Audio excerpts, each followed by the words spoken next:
গেছেন। কি কিনতে গেছেন? ঘোড়া। সেই ঘোড়া কিনে কয়েক মাইল দাবড়াইছে। এখন মানুষ কি কিনতে যায়?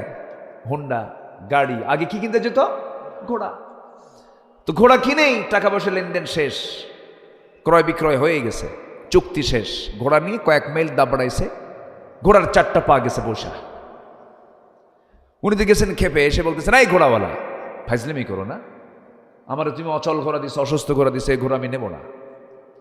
সাইয়েদনা ওমর ফারুকের এই কথা শুনে ঘোড়াওয়ালা বলতেছে, আমিরুল মুমিনিন, আমি আপনাকে অসুস্থ ঘোড়া দিই না, আমি আপনাকে সুস্থ ঘোড়া দিয়েছি। অসুস্থ সুস্থ বুঝি না, ঘোড়া নে, আমার টাকা দে।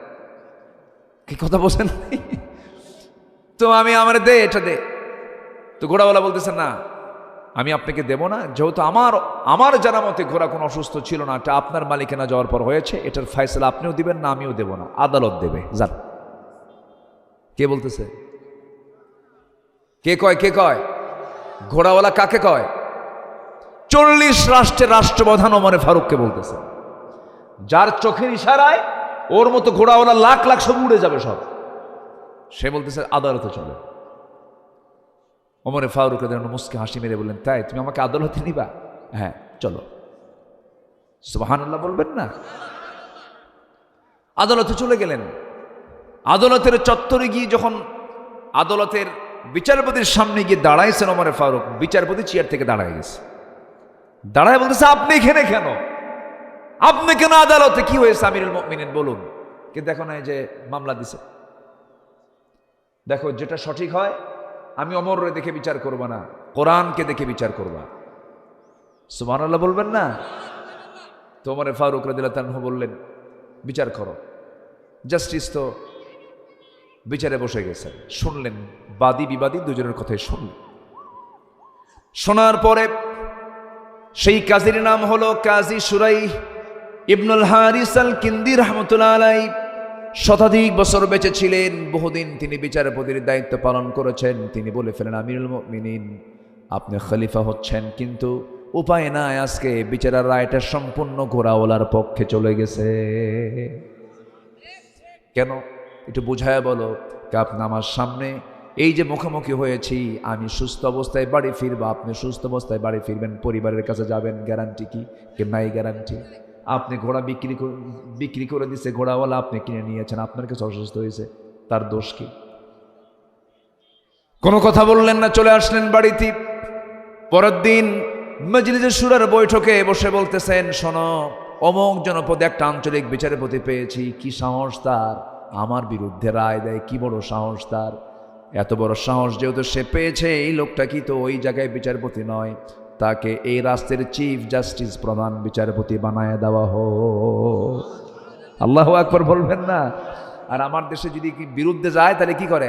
পাগলা বানায় বাইরে ছাড়া, পাগলা বানায় বাইরে পাচার করে দেয়। হয়েছে না? হয়েছে না? এসকে সিনহা সুরেন্দ্র কুমার সিনহাকে পাগলা বানায় শেষে কি করলো? বাইরে পাচার করে দিল। যা। আবার এদিকে শুকরঞ্জন বাড়ি আল্লামা সাঈদীর পক্ষের বিপক্ষের সাক্ষী তৈরি করছে, হয়ে গেছে পক্ষের সাক্ষী। তারা রাষ্ট্রপক্ষের সাক্ষী বানায় নিয়ে গেছে আদালতে। সে আদালতে যায় কয়, আমি রাষ্ট্রপক্ষের না, আমি হুজুরের সাক্ষী। আল্লাহু আকবার। তার সঙ্গে আমার দেখা হয়েছে, আমি গেছি পিরোজপুরে, এবার মাহফিল ছিল 17 অগাস্ট আল্লামা সাঈদী ফাউন্ডেশনের মাঠেই। তো উনি দেখা করতে আসছে। তো বললাম, আপনি হিন্দু এখনো আছেন কেন? আপনার চাইতে আমার দেশের অনেক আলেম আছে, আপনার চাইতো খারাপ। কি কথা কি বুঝতেছেন আপনারা?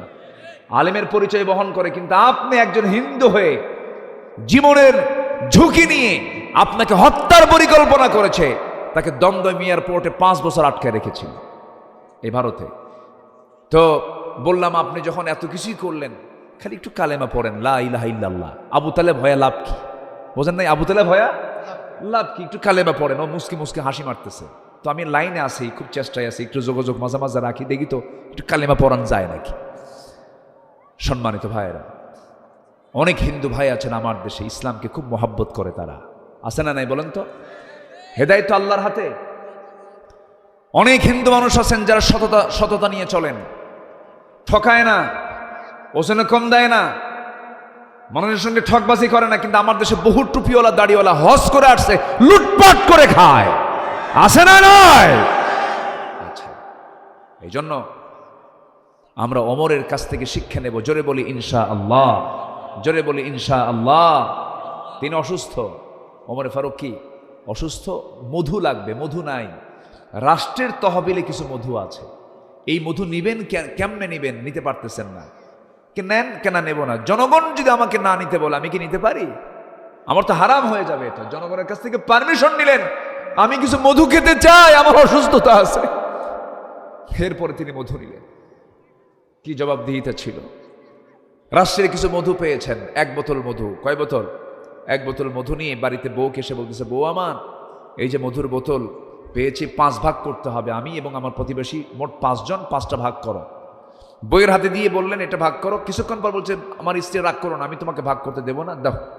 আবার বোতলটা হাতের মধ্যে নিয়ে বলতেছেন যে আমি তোমাকে ভাগ করতে দেবো না, আমি অন্যজনকে দায়িত্ব দেবো। আচ্ছা বলেন তো, আমার আপনার বউ যদি এই পরিস্থিতির শিকার হয় তাহলে কি হতে পারে? সবাই চুপ করেছে, মনে হয় সবার বউ মনে রাবিয়া বস্ত্রী হয়ে বসে আছে মনে হয়, নাকি? হ্যাঁ, লাগবে, কিছু লাগবে, গ্যাঞ্জাম কি লাগবে? মনে হয় লাগবে নাকি? লাগবে। বলবে এই 50 বছরের, 30 বছরের, 20 বছরের সংসারে তুমি আমার এই এই এই মন করতেছ, কি বোঝেন নাই আপনি? শুরু হয়ে গেছে। কিন্তু না, সাইয়েদনা ওমর ফারুকের স্ত্রী তো ওরকম না। উনি ভাবতেছেন মনে হয় কোন একটা কারণ আছে, একটু মন খারাপ করেছেন যে এটা কেমন হলো। উনি চলে গেছেন অন্য বাড়িতে। সেই প্রতিবেশীকে ডাক দিয়ে বলছেন, ও প্রতিবেশী আমার, এই মধুটা ভাগ করো, 5 ভাগ করে আমাকে 1 ভাগ দাও, বাকি 4 ভাগ তোমরা সমান ভাগে ভাগ করে নাও। তার অংশের মধুগুলো নিয়ে এসে বউয়ের সামনে দাঁড়ায় বলছে, বউ আমার রাগ করো না, আমি তোমাকে দারুণ ট্রাস্ট করি, আমি রাষ্ট্র চালাই, তুমি আমার পরিবার চালাও, তুমি আমার বড় একটা সহযোগী, আমার সন্তানগুলোর লালন পালন করো, খাওয়া দাওয়া সম্পূর্ণ করায় দাও। আমি তোমাকে সন্দেহ করে তোমার হাত থেকে মধুর বোতল নাই নিয়েছি একটা কারণ, সেটা হলো আমি চিন্তা করে দেখলাম মধু হলো তরল জিনিস। এই মধু যখন তোমাকে ভাগ করতে দেব, মধু সমান ভাগই ভাগ করবে, কিন্তু হাত দিয়ে তো ভাগ করতে হবে। তোমার হাতের নখের সাথে লাগিয়ে থাকবে হয়তো 1 ফোঁটা, 2 ফোঁটা, 3 ফোঁটা মধু, এক্সেস যে চলে আসবে। এতটুকুন মধু আমাদের ভাগে বেশি আসক চাই নাই, মনে করে আমি মধু ভাগের দায়িত্ব আমি অন্যজনকে দিয়েছি। যেরকম সুবহানাল্লাহ। কোরআনের শাসন কায়েম হলে কি উপকার হবে? হবে, উপকার হবে, হবে, হবে, হবে। আসুন না আমরা কোরআন দিয়ে সমাজ রাষ্ট্র সাজাই, জোরে বলি ইনশাআল্লাহ। কোরআন দিয়ে আমরা পরিবার, সমাজ, রাষ্ট্র গড়াই, জোরে বলি ইনশাআল্লাহ। যারা কোরআন চাবে আমরা তাদেরকে চাবো, যারা কোরআন চাবে না আমরা তাদেরকে জুতা দেখাবো, জুতা। আসতে কোন কেন, ঠিক কিনা? বহু কিছু দেখছি আমরা, বহু ঠকা ঠেকছি, আর ঠকতে চাই না। আমার বন্ধুগণ, আমার ভাইয়েরা, অনেক কথা আছে, শর্ট করে আমাকে বলতে হচ্ছে, আজান যেহেতু হয়ে গেছে, আমি আর 10-15 মিনিট কথা বলবো, আমাকে সময় দেবেন তো ইনশাআল্লাহ? কি আলহামদুলিল্লাহ, এত সুন্দর এলাকা। এটা সরিষা না? এটা সরিষা না? আল্লাহর সৃষ্টি কত। আমি আসতে নিয়ে আমাকে বললাম, দেখুন কি সুন্দর সৃষ্টি এটা, আল্লাহ, আল্লাহু আকবার বলেন। কোন রূপকার, কোন কারিগর সুন্দর করে বানাইছে। আমাকে আপনাকে কিছু খাওয়ানোর জন্য কি সুন্দর ব্যবস্থা করেছে, সুবহানাল্লাহ বলবেন না? দেখতে কত সুন্দর, এরকম সুন্দর পৃথিবীর কেউ করতে পারবে? কাতারে গিয়েছিলাম বছর 2 আগে, কোনো গাছগাছালি নাই, একদম ধুধু। ওর মধ্যে দেখি বিশাল একটা জায়গায় তারা সবুজ করেছে, এরকম সবুজ গাছগাছালি। তো ভাবলাম এইখানে সবুজ গাছগাছালি কেমনে আসলো? এই মসজিদে আজান দেয়, একটু মুখে দিতে পারতো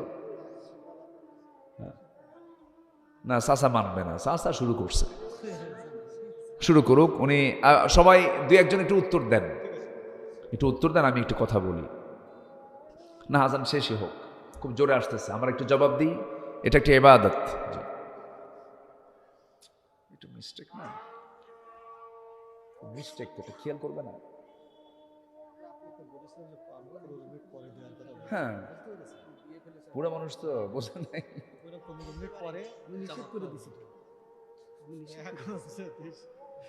কেউ উঠবেন না কিন্তু, শোনেন। আর ঠিক আছে, আজান ওঠা নিয়ম এখন, কিন্তু আমরা আজকে এই নিয়মটা করব না। আমরা সময় মতো আমরা দোয়া করে, এখানকার এই পরিবেশ রক্ষার দায়িত্ব কি আমার একার না, সবার।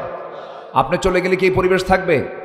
নামাজ পড়বো আমরা, নামাজ হবে, সমস্যা নাই, একটু পরে পড়বো আমরা। একটু বসুন, আজানটা মুখে দিলে একটু ভালো হতো। যখন দিয়ে ফেলেছেন মুরব্বী মানুষ, আমরা জবাব দিই, না উঠি কেউ বসি। হ্যাঁ, তাও পড়া যায়।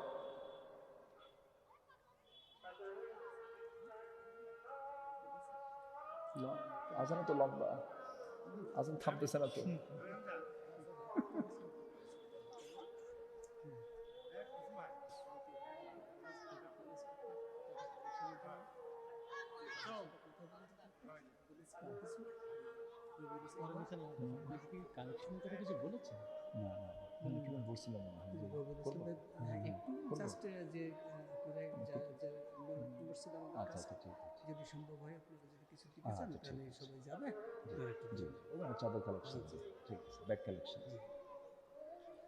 আমি কিন্তু উঠতে বলিনি, আমি না দেখলেও কিন্তু আল্লাহ দেখছেন।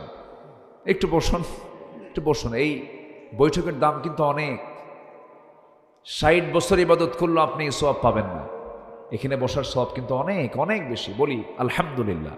একটু বসেন। একটু আজান খুব কাছ থেকে হচ্ছে তো, মানে দুটা লেগে যাচ্ছে, মুখোমুখি হয়ে যাচ্ছে, এই জন্য আমি কথাটা একটু থামছি। জি না, জনগণ থেকে মনে হয় টান বেশি দিচ্ছে।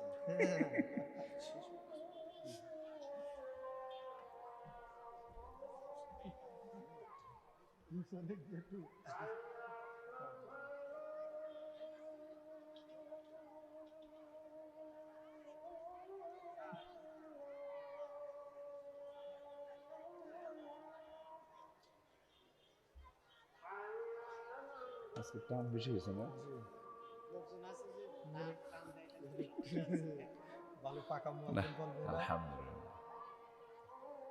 ওরা বলছিলাম, বললাম যে 4:15 দিকে আজান। এরপরেও তো মুখে দেওয়া উচিত, আজকে মুখে দিত, সমস্যা কি?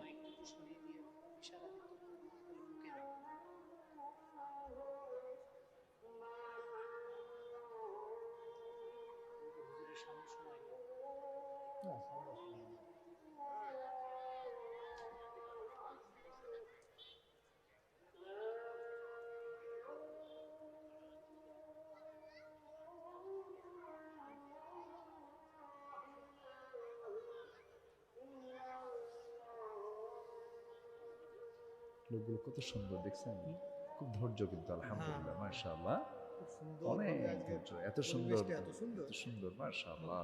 আল্লাহুম্মা রাব্বা হাযিহি দাওয়াতিকা ওয়াস-সালাতিল কায়িমা। উনি পাঁচটাই করে অসুবিধা কি? সমালোচনা হয়, সমালোচনা হয়। সম্মানিত ভাইয়েরা, আমরা দীর্ঘ আজান শুনলাম। আজকে মনে হয় আজান একটু বেশি লম্বাই হয়ে গেছে না? আচ্ছা, যাই হোক, এরপরও তো আজান, আমরা আজান শুনেছি, নামাজ পড়বো না ইনশাআল্লাহ? যে আমরা নামাজটা পড়ব। তো নামাজটা আজকে আমরা নির্দিষ্ট সময়ের একটু যদি পড়ি, ফতুয়া দিবেন না তো আবার কেউ? আমাদের ফতুয়ার তো অভাব নাই, মানে আমরা বহু চিন্তায় থাকি, বুঝলেন? হয়তো 2 দিন 3 দিন পর্যন্ত আলোচনা হবে, মুরব্বীরা চা খাবে আর কবে জানো, এমন একটা হুজুর আসছিল, নামাজ বাদ দিয়ে খালি ওয়াজ। কি এরকম আছে না? এরকম আছে না? আছে। তো বুঝতে চায় না, বোঝে না, এরকম সমালোচনা করে থাকে। আমরা নামাজ তো পড়বো ইনশাআল্লাহ, জোরে বলি ইনশাআল্লাহ। আমার ভাইজান অত্যন্ত বিচক্ষণ মানুষ, তিনি আমাকে এই সাবজেক্টের ব্যাপারে একটু বলেছিলেন। এটা খুবই দরকার। এখন আমরা সব দেখা শেষ করেছি, আমরা এখন ইসলামকে দেখতে চাই। আমরা রাজি আছি তো ইনশাআল্লাহ? আমরা ওমরের ইতিহাস দেখলাম, দেখতেছেন, ওমরের ইতিহাসটা শুনলাম না? কিছু শুনলাম, আরও কিছু শুনবো। 12টা পয়েন্ট আমি আক্ষরিকভাবে জাস্ট নোটটা আমি শুধু আপনাদের সামনে ভাবার্থ শুধু বলে দেব, যে ইসলাম আসলে, ইসলাম সমাজে চালু হলে আমাদের কত উপকার হবে। সে রাষ্ট্রে কোনো রাষ্ট্রপতিও যদি রাস্তা দিয়ে যায়, কোনো প্রোটোকল থাকবে না, সে একা একা চলবে, কেউ তাকে বাধাও দেবে না। আল্লাহু আকবার বলে। আর আগামীকাল ধরেন যশোরে রাষ্ট্রপতি আসবে, 3 দিন রাস্তাঘাট বন্ধ। আসেন, এরকম আছে না? আছে না? আছে কিনা বলেন? আর সাইয়েদনা আবু বকর সিদ্দিক রাদিয়াল্লাহু তাআলা আনহু, তিনি রাতের বেলা বের হতেন জনগণকে দেখার জন্য খালি পায়ে। কি পায়ে? খালি পায়ে। বলা হলো, আবু বকর খালি পায়ে বের হও কেন? তিনি বললেন, খালি পায়ে বের হয়ে এজন্য, কারণ খড়ম জুতা নিয়ে যদি আমি রাস্তায় হাঁটতে যাই, পাথরের সঙ্গে জুতার একটা টক্কর লাগবে, একটা আওয়াজ হবে। সে আওয়াজে যদি আমার জনগণের যদি ঘুম ব্যাঘাত হয়, ঘুম নষ্ট হয়, কিয়ামতের দিন আমাকে তার জন্য আসামির কাঠগড়ায় দাঁড়াতে হবে। কি কথা বুঝতেছেন কি আপনি? জনগণের ঘুম যেন নষ্ট না হয়, খালি পায়ে হেঁটেছেন খলিফারা। আর আমার দেশের কোন নেতা আসলে সামনে 50টা পিছনে 50টা গাড়ি, রাস্তা অচল করে রাখে। এমন নেতৃত্ব আমরা দেখতে চাই না। আমি নিজে দেখেছি মালয়েশিয়ার যিনি প্রধানমন্ত্রী মাহাথির মোহাম্মদ, মালয়েশিয়ায় গিয়েছিলাম বেশ কয়েক বছর আগের কথা।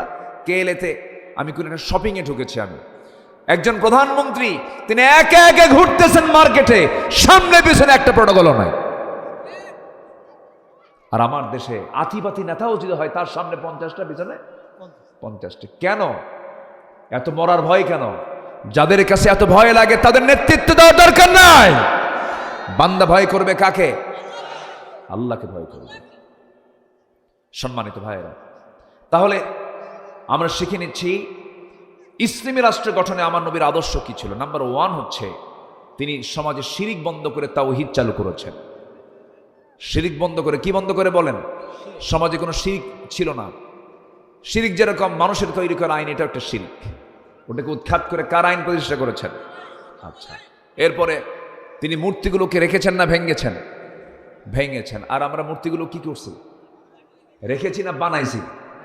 বলেন বলেন, রেখেছি না বানাইছি? আমরা বানাইছি। যারা বানাইছে, যদি হিন্দুরা বানান সমস্যা নাই, হিন্দু ভাইদের যে মন্দিরে তারা মূর্তি রেখেছেন ওটা নিয়ে আমাদের কোনো ক্লেম নাই। কিন্তু আমি মুসলমান, আমি কেন বলতে যাব? এখানে বক্তব্য আছে না নাই? শত শত কোটি টাকার মূর্তি বানানো হয়েছে, কারো বাবার টাকা নয়, জনগণের টাকা, ঠিক কিনা? আবার সেই জনগণ 5 অগাস্টের পর কিছু ভেঙেছে, ভাঙ্গে নাই? ডক্টর ইউনূসকে বলেছে এগুলো কি হচ্ছে, এগুলো ভাঙচুর কেন?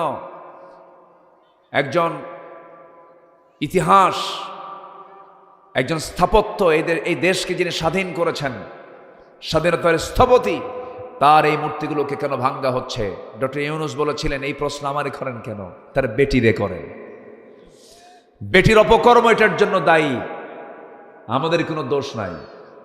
সম্মানিত ভাইয়েরা, এত অহংকার! আরে বাপরে বাপ! কুচি কুচি ছেলেরা ভার্সিটি পড়ুয়া, ঢাকা ইউনিভার্সিটি, ওরাই তো ভবিষ্যৎ। বলতেছে আমাদের কোটা দেন, আমরা বৈষম্য বিরোধী, আমরা ছাত্র বৈষম্য রাখবো না, কোটা বিরোধী আন্দোলন করতেছে তারা। কোটা বাদ দেন, আমাদের এগুলো বাড়ায় দেন, ন্যায্য দাবি তাদের। আর বলতেছে যে রাজাকারের নাতিপুতিরা চাকরি পাবে, সেই জায়গাও রাজনীতি। তো রাজাকারের নাতিপুতির কার বান্দা? আসতে বলুন, কার বান্দা? তো নাতিপুতিরা, দাদারা ভুল করে গেছে, নাতির দোষ আছে নাকি? তো নাতির নিয়ে কত কথা বলো কেন? এগুলো বিনয়ের কথা না, এগুলো অহংকারের কথা। অহংকারের সাথে যখন পতন হয়েছে তখন, ঠিক কিনা? অহংকার দেখানো যাবে না। তাওহীদকে প্রতিষ্ঠা করা হচ্ছে ইসলামী রাষ্ট্রের 1 নম্বর কাজ। নাম্বার 2 হলো সকল হিংসা দূর করব আমরা। কি দূর করবো বলেন? হিংসা। জমি কিনে একজন, ঘুম হয় না আরেকজনের।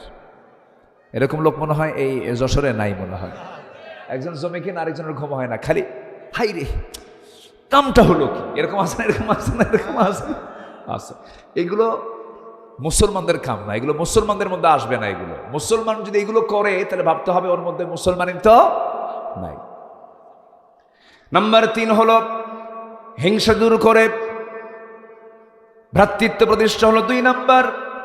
আমার নবীজি দেখেন, নবীজি হুনাইন যুদ্ধের পরে, কোন যুদ্ধ? হুনাইন যুদ্ধের পরে তিনি গনিমতের কিছু মাল পেয়েছিলেন, যুদ্ধলব্ধ মাল পেয়েছেন। করলেন কি? সমস্ত যুদ্ধলব্ধ মালগুলো মদিনার আনসারদেরকে না দিয়া আরবদের আর কুরাইশদের দিয়ে দিলেন, যেখানে রাসূলের জন্ম।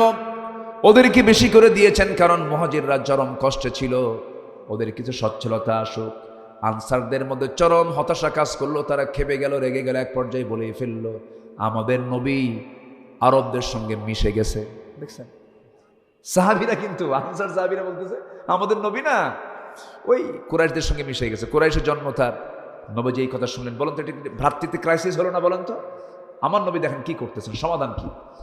আমার নবীজি বলতেছেন আওয়াজাতুম ইয়া মা'শারাল আনসারি ফি আনফুসিকুম ফি লা'আতিন মিনাদ দুনিয়া তাআল্লাফতু বিহা কামান লিয়ুসলিমু ওয়া আকালতুকুম ইলা ইসলামিকুম আলা তারদাউনা ইয়া মা'শারাল আনসার আন ইয়াযহাবান নাস বিশ-শাতি ওয়াল বা'ীর ওয়া তারজি'উ বিরাসূলিল্লাহি সাল্লাল্লাহু আলাইহি ওয়াসাল্লাম ইলা রিহালিকুম। তোমরা কি দেখতেছো জানি না, কি মনে করতেছো জানি না, আমি কিছু ছাগল, আমি কিছু ভেড়া ওই সমস্ত অভাবীদেরকে আমি দিয়ে দিলাম।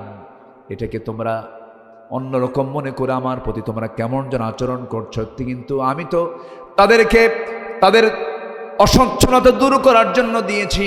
আর আমি তো বিশ্বনবী তাদের সাথে যাই নাই, আমি তোমাদের রাসূল, তোমাদেরকে সঙ্গে করে নিয়ে আমি তোমাদের ঘরে ঢুকতে চাই। যেরকম সুবহানাল্লাহ। তারা নিয়ে গেছে উট, আর তোমরা আমার রাসূল, আমি রাসূল, তোমরা আমাকে নিয়ে যাচ্ছ তোমাদের ঘরে। সাহাবীরা কাঁদতে কাঁদতে বলে, হুজুর আমাদের ভুল হয়ে গেছে, আমাদেরকে মাফ করে দেন। আল্লাহ রাসূল কি করলেন? ভ্রাতৃত্বের সংকট, মানে ভ্রাতৃত্বের যে একটা সংকট ছিল এটা দূর করে দিলেন। আল্লাহু আকবার বলেন। এটা ছিল আমার নবীজির চরম একটা বৈশিষ্ট্য। আমরা সংকট তৈরি করব না, যদি গন্ডগোল লাগে এটাকে সমাধান করব। কি করব বলেন? সমাধান করব। নাম্বার 3, ন্যায় বিচার প্রতিষ্ঠা। কি বিচার প্রতিষ্ঠা বলেন? ন্যায় বিচার। নাম্বার 4 হলো সামাজিক দায়িত্ব, দরিদ্রদের প্রতি সহযোগিতা করা। নাম্বার 5 হচ্ছে রাষ্ট্রীয়ভাবে ইসলামী শিক্ষাকে প্রতিষ্ঠা করা। রাসূল যুদ্ধবন্দীদের মুক্তির জন্য রাসূল শিক্ষার বিকল্প, শিক্ষার বিনিময়ে তাদেরকে মুক্তিপণ হিসেবে তাদেরকে মুক্ত করে দিয়েছেন। আল্লাহু আকবার বলেন। এত গুরুত্ব তিনি ইসলামকে দিয়েছেন। আন্তর্জাতিক সম্পর্ক স্থাপনে রাসূল খুব আল্লাহকে প্রাধান্য দিয়ে আল্লাহর প্রতি আস্থা নিয়ে সম্পর্ক অটুট রেখেছেন। বিপদ আপদে মুসিবতে সব জায়গায় কার উপর ভরসা করা বলেন তো? আমাকে কোনো প্রতিবেশী বাঁচাবেন, আমাকে বাঁচাবেন কে? আমাকে বাঁচাবেন কে? ন্যায়ের পথে নিজেকে অবিচল রাখা। যদি কোনো বান্দার রিয়ালিটি থাকে, কোনো বান্দার মধ্যে যদি নৈতিকতা থাকে, পৃথিবীর কোনো শক্তি নেই তাকে পরাজিত করতে পারে। আমরা সততা নিয়ে থাকবো, ন্যায়ের পথে থাকবো। জোরে বলি ইনশাআল্লাহ। পরামর্শ ভিত্তিক নেতৃত্ব, যে কোনো কাজ করবো একা না, পরামর্শ করে। এমনকি বউ আছে, স্বামী আছে, ছেলে মেয়ে আছে, এখানেও যদি কোনো কাজ করতে যে স্বামী একা করবে না সবাইকে নিয়ে করবে, বাপ একা করবে না সবাইকে নিয়ে করবে। হ্যাঁ, কিছু তেড়ি মার্কা মুরব্বী আছে, কিন্তু তোরা কি বুঝিস রে, এরকম আছে না? বলেন তো আছে না নাই? ও ঠকে না, জিতে ঠকে, ঠিক না। সব কাজে পরামর্শ করা। আল্লাহ পাক নিজেও পরামর্শ করেছেন, ওয়াইদ ক্বালা রাব্বুকা লিল মালাইকাতি ইন্নী জাইলুন ফিল আরদি খলিফা। আল্লাহর কোনো ঠেকা ছিল? তাও তো তিনি করেছেন। আসুন না আমরা এই বিষয়গুলোকে মাথায় নিয়ে সামনের দিকে এগিয়ে যাই। একটি নতুন বাংলাদেশ আমরা গড়ব ইসলামকে নিয়ে। জোরে বলি ইনশাআল্লাহ। নামাজ 5 ওয়াক্ত পড়বেন কারা কারা? একটু হাত তুলে দেখেন দেখি। জোরে বলি ইয়া আল্লাহ। আরো জোরে ইয়া আল্লাহ। আমাদেরকে 5 ওয়াক্ত সালাত আদায় করার তৌফিক তুমি আল্লাহ দিয়া দাও। জোরে বলি আমিন। আরো জোরে আমিন, আরো জোরে আমিন। হাত নামান। অনেক সুন্দর মিষ্টি বিকেলের মিষ্টি কি বলে রোদের নিচে বসে আমরা কি সুন্দর একটা সময় কাটালাম। আল্লাহ যেন আমাদেরকে আরশে আজিমের ছায়া যেন আমাদেরকে জায়গা করে দেয়। জোরে বলি আল্লাহুম্মা আমিন। বউকে পর্দায় রাখবেন না আপনারা? সবাইকে বউকে পর্দায় রাখবেন না? হ্যাঁ, বউকে পর্দায় রাখবেন, স্ত্রীকে পর্দায় রাখবেন, মেয়েকে পর্দায় রাখবেন। আল্লাহ কবুল করুন। জোরে বলি আমিন। যে এটা কিন্তু খুব গুরুত্বপূর্ণ একটা বিষয়, এটা খেয়াল রাখবো আমরা। পরিবারকে জাহান্নাম থেকে বাঁচাতে হবে, পরিবারকে আদর্শ করে গড়ে তুলতে হবে। আল্লাহ কবুল করুন। সবাই নামাজের মতো করে বসেন, আমরা দোয়া করব। আপনারা তো চালাক, বুঝতে পারছেন হুজুর আওয়াজ শেষ করবে এখন। তো বসেন, আমরা দোয়া করি। আমরা আল্লাহর কাছে চাবো। আমরা কার কাছে চাবো বলেন তো? আল্লাহর কাছে আমরা চাবো। সবাই বলি সুবহানাকাল্লাহুম্মা ওয়া বিহামদিকা আশহাদু আল্লা ইলাহা ইল্লা আনতা আস্তাগফিরুকা ওয়া আতুবু ইলাইকা। চিৎকার মেরে বলি ইয়া আল্লাহ, আমার জীবনের সাগীরা কবীরা সব গুনাহ তুমি আল্লাহ মাফ করে দাও। এই যে ভাই বসেন না, আমরা দোয়াটা করি। বসেন বসেন, এই 10টা মিনিট সময় একটু বসেন। মাহফিল কমিটির একটা আবদার ছিল, আমি বলিনি, উঠেই বলবো। আবার আপনারা কি মনে করবেন? আপনারা তো মেহমান, তো একটু সবার কাছে একটু আবদার, সেটা হলো যদি এই যুব সমাজ যদি আপনার কাছে যদি একটু ব্যাগ নিয়ে যায়, ফেরত দিবেন? কিছু দিবেন না ইনশাআল্লাহ? কত টাকা কত দিকে যায়? বিড়ির পিছনে তো কোটি কোটি টাকা খরচ হয়। এই জাতি বিড়ির পিছনে কিন্তু শত শত কোটি টাকা খরচ করে। যশোরেও কিন্তু বিড়ি খায় মানুষ, খায় না? এবং যশোরের বিড়ি ফ্যাক্টরি কি কি মানে অপরিচিত না পরিচিত? বেশি বেশি পরিচিত, বেশি খায় আরো। তো কত টাকা কোন দিকে চলে যায়? আমরা একটু ব্যাগ যাচ্ছে, কই ভলেন্টিয়াররা কোথায়? একটু যান, একটু যে যা পারি, আমার মা বোনদের ভিতর থেকে যে যা পারি আমরা সবাই একটু 2-3 মিনিটের ভিতরে সবাই আমরা দেব। যদি কেউ দিতে না পারেন, কোনো ক্লেম নাই, কোনো অভিযোগ নাই, অন্তত একটু দোয়া করে দিবেন। আল্লাহ যেন এই যুব সমাজকে প্রত্যেক বছর মাহফিল করার তৌফিক দান করেন। জোরে বলি আমিন। দ্রুত গতিতে যে যা পারে আমরা সবাই দেব। জিকির করি সুবহানাল্লাহ আলহামদুলিল্লাহ। আরো জোরে লা ইলাহা।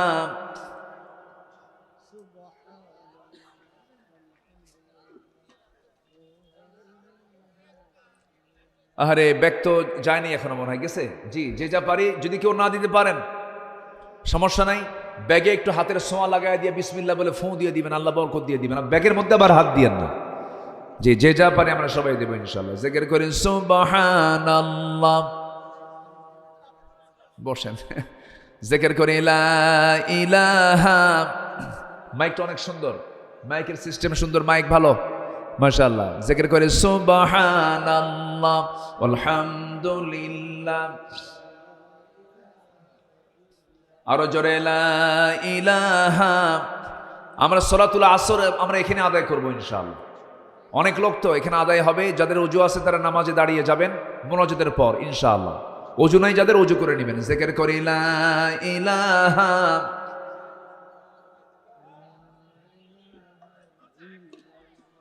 সুবহানাল্লাহ আলহামদুলিল্লাহ লা ইলাহা।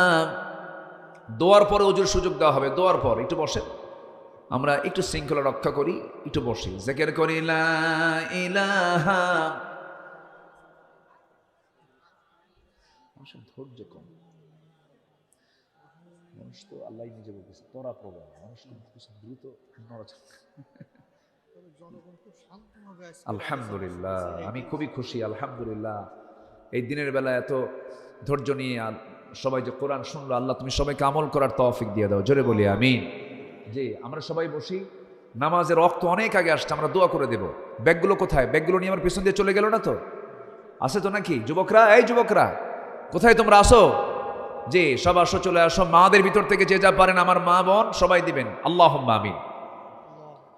ربنا ظلمنا أنفسنا وإن لم تغفر لنا وترحمنا لنكونن من الخاسرين।